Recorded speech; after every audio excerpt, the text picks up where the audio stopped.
Իմիջիայլոց լավ հիշեցի, առողջության ապահովագրության հետ կապված, իհարկե լավ է, որ քաղաքացիները արտահայտվում են, մենք շնորհակալ ենք,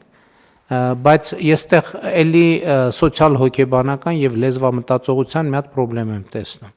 Երբ որ ես տեսնում եմ վերնագրեր կամ մարդկանց կողմից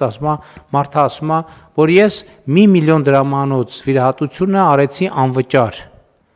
այսինքն ինքը ճիշտ է արտահայտում, բայց մենք պետք է արձանագրենք, որ անվճար վիրահատություն չի լինում։